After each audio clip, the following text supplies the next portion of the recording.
Internet का ज़माना है तो जियोपॉलिटिक्स की बहुत सारी चीज़ें बहुत सारे लोगों तक पहुँचती है, लेकिन उसको समझना थोड़ा-सा टफ जब हो जाता है, जब आप मल्टीपल एंगल से इन्फॉर्म्ड नहीं हैं। काफ़ी ज़्यादा चीज़ें जो इन्वॉल्व हैं उसके बारे में आपको पता नहीं है और आपको सिर्फ एक कहानी मालूम है। मैं बात करना चाहता हूँ जो एफसीआरए रेगुलेशंस को टाइट किया गया है और काफ़ी ज़्यादा उसमें चेंजेस ले आए गए हैं, जिसमें मैं आपको बताना चाहूँगा कुछ पॉइंटर्स जो बेसिकली नोटेबल है। वो है NGOs headed by non Indians face stricter restrictions, यानी कि वो एनजीओज जिसको कोई इंडियन हेड नहीं कर रहा है उनके ऊपर काफी ज्यादा स्क्रूटनी होगी। Stronger actions against एलिज्ड religious conversion using foreign funds, बाहर से जो पैसा आता है जिसका इस्तेमाल करके देश में कन्वर्जन की एक्टिविटीज करके डेमोग्राफिक चेंज लाने की कोशिश की जा रही है, उस पर काफी ज्यादा तलवार चलेगा, स्क्रूटनी होगी। उसके बाद अगर एफसीआरए लाइसेंस आपका खत्म होता है तो फिर गवर्नमेंट का जो कंट्रोल होगा वो काफी ज्यादा आपके एनजीओ पे बढ़ जाएगा। और जो मोस्ट इंपॉर्टेंट बात है कि आप अगर रिलीजियस एक्टिविटी के लिए, क्योंकि रिलीजियस फ्रीडम है इस कंट्री में, ठीक है, इट्स ऑल फाइन, लेकिन आपको रिलीजियस एक्टिविटी के नाम पे कन्वर्जन नहीं अलाउ होगा। आप अगर रिलीजियस एक्टिविटी के लिए ला रहे हैं तो आप चर्चेस बनाइए, वेरी फाइन, लेकिन अगर आपको ये लगता है या मॉस्क बनाइए, वेरी फाइन, बट अगर आपको ये लगता है कि आप ऐसा करके यहाँ पर पैसा लाके चावल देके लोगों को कन्वर्ट कर लेंगे तो वो अब तो नहीं चलेगा। और सबसे अच्छी बात है कि कॉम्प्लायंस और मॉनिटरिंग के लिए जो है अब काफी ज्यादा ध्यान रखा जाएगा ताकि फंड कहाँ यूटिलाइज हो रहा है ये इस पर नजर रहेगी सरकार। अब इसमें मैंने जियोपॉलिटिक्स वाली बात से शुरू की थी, तो मैं उसकी बात क्यों कर रहा हूँ ये मैं आपको बताना चाहूंगा। जियोपॉलिटिक्स की बात मैंने इसलिए की थी बिकॉज अब ये जो बाहर से फंडिंग आते हैं उसको काफी ज्यादा सबवर्सिव एक्टिविटीज के लिए इस देश में इस्तेमाल किया जाता है। कहीं पर कोई डेवलपमेंट प्रोजेक्ट होने वाला है उसके खिलाफ प्रोटेस्ट शुरू करवा देना, जो डेवलपमेंटल प्रोजेक्ट में भी 5 साल में पूरा हो सकता था उसको 10 साल 20 साल डिले करवा देना, जिस डेवलपमेंट प्रोजेक्ट से देश का काफी ज्यादा फायदा होगा उसको एनवायरमेंटल हजार्ड बनाकर उस पे नाटक करवा देना, प्रोटेस्ट करवा देना, लोगों को अमरन अनशन पे बिठा देना, और लोग ये करने के लिए तैयार हो जाते हैं। बहुत सारे लोग हमारे देश में हैं। मुझे अभी भी याद है बचपन में एनवायरमेंटल की किताब में हमें पढ़ाया गया था कि किस तरीके से हमारे देश में नर्मदा बचाओ आंदोलन चलाया जा रहा था मीना पाटकर के द्वारा, जिसमें मुझे अभी भी याद है I saw on TV Aamir Khan भी उसमें शामिल हुए थे। आज उस नर्मदा बचाओ आंदोलन के कारण काफी ज्यादा वो जरूर डिले हुआ, बट सरदार सरोवर डैम बना, बहुत सारे गांव डूबे, बहुत सारे लोग विस्थापित हुए, सच्चाई, लेकिन उन्हें दूसरी जगह विस्थापन किया गया। उसके बाद डैम बनने के बाद उन गांव में जहां पर पानी की कमी थी वहां पानी भी गया और जहां पर बिजली नहीं पहुंची थी वहां बिजली भी पहुंचा। तो सच्चाई ये है कि देश को पीछे ले जाने के लिए इस तरीके से बाहर से पैसा लाकर देश में रुकावटें क्रिएट करने का एक बहुत बड़ा जरिया एफसीआरए के रूल्स में लूप होल्स थे, जिसको आप कई हद तक मान सकते हैं कि बंद कर दिया गया है। अब इसमें सबसे ज्यादा जो है वो जो रिएक्शन आया वो सेनेटर्स का आया यूएस से, क्योंकि उनका कहना था कि इस तरीके से काफी ज्यादा जो रिलीजियस एक्टिविटी है या जो डेवलपमेंट एक्टिविटीज है इस तरीके की फंडिंग से वो देश में रुक जाएगा। लेकिन एक्चुअली वो एक कवर फायर था वैसे लोगों का जो इन फॉरेन फंड्स को इस देश में लाके मिसयूज करते हैं, कन्वर्जन एक्टिविटीज में यूज करते हैं ताकि उस जगह की डेमोग्राफी को पूरी तरीके से बदला जाए, जिसका अभी एक रिसेंट एग्जाम्पल मणिपुर है। अगर आप मणिपुर के बारे में थोड़ा रिसर्च करें, पढ़ें, तो आपको समझ में आएगा कि किस तरीके से वहाँ पे हिंदूज और क्रिश्चियंस के बीच में बेसिकली लड़ाई हो रही है और कुकी लैंड का एक डिमांड किया जा रहा है, एक क्रिश्चियन नेशन बनाने का उस तरफ डिमांड किया जा रहा है, जो कि इस जन्म में तो चलिए पॉसिबल नहीं हो पाएगा, लेकिन कश्मीर के शांत होने के बाद देश को कहीं से तो डिस्टर्ब करना था ना।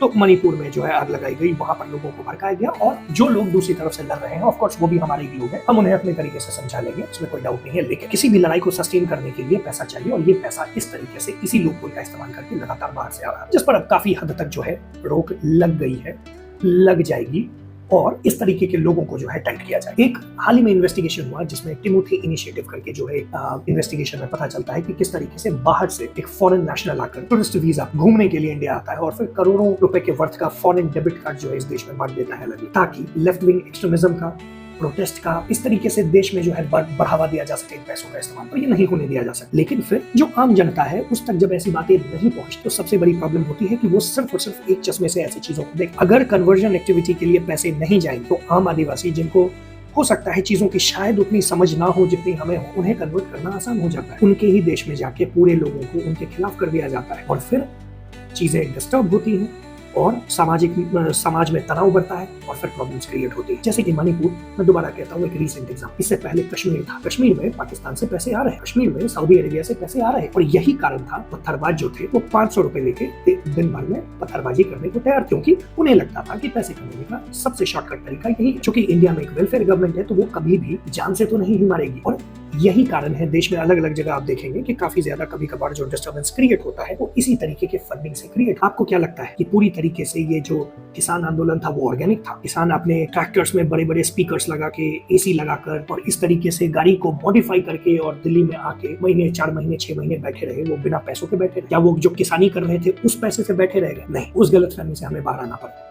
और इसीलिए आपने सुना होगा कि काफी ज्यादा उस खालिस्तान वाले इशू को उस समय जो है हवा मिली, जब लोग कहना शुरू किए कि देखो ये इसमें खालिस्तान का हाथ है। लेकिन फिर उस नैरेटिव को मोड़ने की कोशिश की गई कि देखो देखो हमारे किसानों को खालिस्तानी बोला जा रहा है। नहीं, खालिस्तान उन भाड़ों को बोला जा रहा है जो देश में आकर बाहर का पैसा लेकर ये लगता है कि देश को डिस्टर्ब कर ले, दिल्ली को डिस्टर्ब कर ले। और यही कारण जब सरकार को ये चीज बहुत अच्छे से समझ में आ गई, दूसरी बार जब उन्होंने कोशिश की, उन्हें उनकी औकात दिखा दी गई दिल्ली के बॉर्डर पर। तो सिंपल सी बात है, आपको हमें समझना पड़ेगा कि इस तरीके से जो भी बाहर से फंडिंग आती है, मैं ये नहीं कहता हूँ कि 100% वो गलत जगह इस्तेमाल होती है। इस तरीके से एनजीओ में जो भी फंडिंग आती है उनका ट्राइबल में कन्वर्जन में, माओइस्ट एरिया में माओइस्ट को बढ़ावा देने में इस्तेमाल होता था, जिसमें आप पूरी तरीके से ना सही लेकिन मैक्सिमम तरीके से जो है रोक लग गई। और देश को इन्हीं चीजों की जरूरत है। मैं मतलब आप में से जो भी मेरा वीडियो देखते हैं, अगर मतलब पूरा वीडियो अगर आप देखते हैं तो मेरा आप लोगों से सिर्फ और सिर्फ यही रिक्वेस्ट है कि पूरी बात जान, किसी भी चीज को एक नजरिए से ना देखें। बहुत सारे पहलू हो सकते हैं जिसके कारण सरकार जो है कोई डिसीजन लेती है जो कि on the face of it लगेगा कि यार ये क्या बात, लेकिन फिर जब आपको पूरी बात पता चलती है जो शायद आपको कभी पता ना चले, तो आपको समझ में आता है कि ये देश हित में काफी ज्यादा जरूरी है। आप में से, हम में से कितने सारे लोग हैं जिन्होंने सीधा सीधा ये कहा कि देखो ब्लैक मनी हमारा वापस तो नहीं आया, अभी भी काफी ज्यादा ब्लैक मनी स्विस अकाउंट में है, फलाना है, ढिमकाना है, बहुत सारी बातें हुई। लेकिन सच्चाई यही है कि आज के टाइम में आप उसका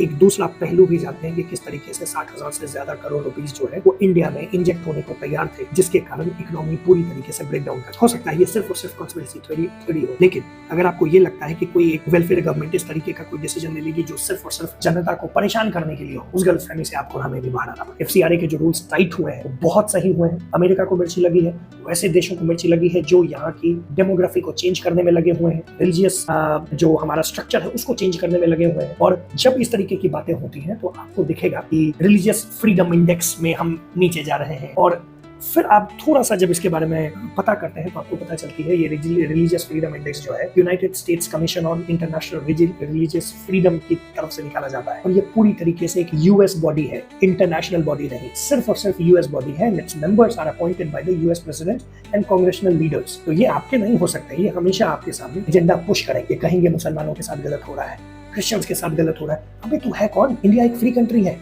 तेरा गुलाम तो नहीं है। तू है कौन बे? तू होता कौन है कहने वाला कि यहाँ पर क्रिश्चियंस के साथ या मुसलमानों के साथ गलत हो रहा है? आपको हमें यही समझना पड़ेगा। आप में और हम में से जब कुछ लोग ये होने लग जाते हैं कि नहीं यार देखो अमेरिका हमारा साथ दे रहा है, देखो इस बात पे तो वो बाहर से भी हमें सपोर्ट मिल रहा है, तो आपका सपोर्ट नहीं कर सकते। आपको यहाँ पर पूरा राइट है, अगर आपको लगता है कि गलत हो रहा है तो आप कोर्ट जाएंगे, उस चीज को ठीक करें, आपस में बात करेंगे और उस चीज को ठीक करें। फॉरेन इंटरवेंशन नहीं कर सकते।